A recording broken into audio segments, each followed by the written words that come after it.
Welcome back on this Tech Tuesday. Okay, a new video game console is about to make its public debut this week. Yeah, a lot of people excited. It's a bit of news that many gamers have been waiting for. So joining us live with the details on that and our other top tech news of the week, Greg Nibbler with Digital Trends. Good morning, Greg.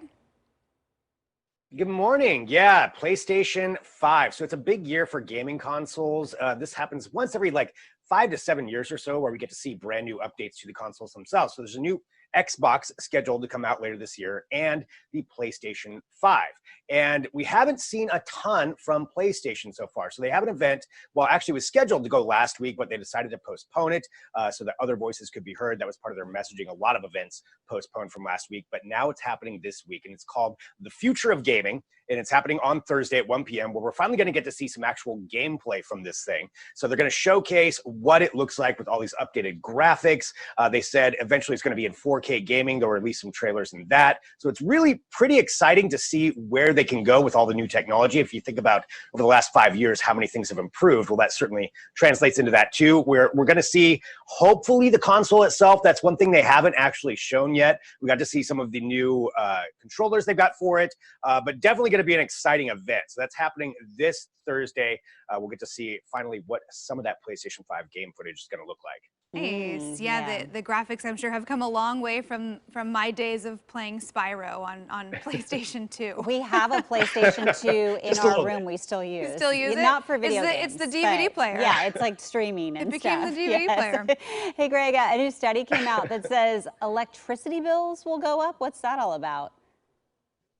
Yeah, so this is a study. Let me get the name right. The U.S. Energy Information Administration. So they have a forecast that came out talking about how they believe electricity bills are going to go up this summer and over the next coming months, in large part because more people are working from home. So your computer's on longer, you have to keep the house cooler longer, just more electricity being used. So with that, we put out a guide just talking about some different smart home products you could use to help mitigate some of those costs. And there's a whole bunch with it. I encourage people to go check out the guide at Digital Trends, but just a couple of highlights, some things to think about. A smart thermostat.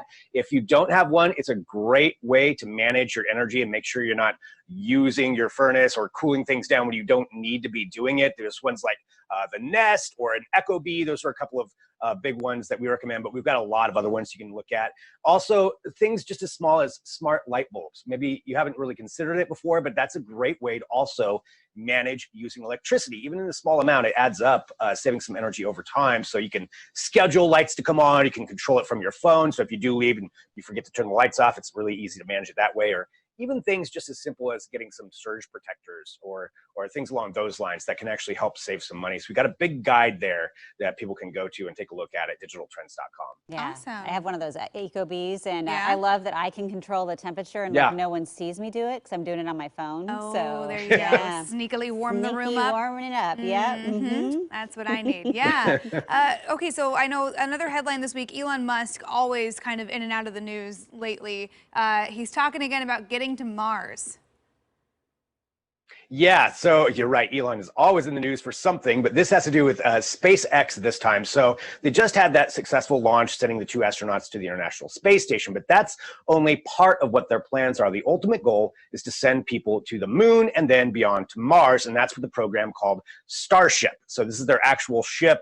It uses what's called the Falcon Heavy rocket, and what he said this week is that he wants the SpaceX team to double down on their efforts for that. He said that the Crew Dragon capsule focus on the important things, but really driving that message to get to the moon and Mars. And he's got some pretty amazing timelines of what he says they're going to be able to do. So one of them is to possibly land the Starship on the moon next year, unmanned at that point, but just to prove that they can do it and send it back. And then also to send a cargo ship to Mars in 2022 to get ready for people to go there, maybe in 2024. It's pretty ambitious what they're talking about. They're also going to be sending a private citizen around the moon in 2023. It's a Japanese billionaire who paid to be that first person to do that. But still exciting stuff. These timelines tend to shift, but at least they are, he's really saying that this is what they're trying to do is to get to Mars. Yeah, well, I'm sure after the successful ISS launch, it is full steam ahead. He's fueling his confidence. Yes. Okay. Well, very interesting stuff. Thank you, Greg. And if people want to read more about any of these tech topics, of course, we'll have a link to Digital Trends blog on coin.com. Have a good morning. Thanks, you too.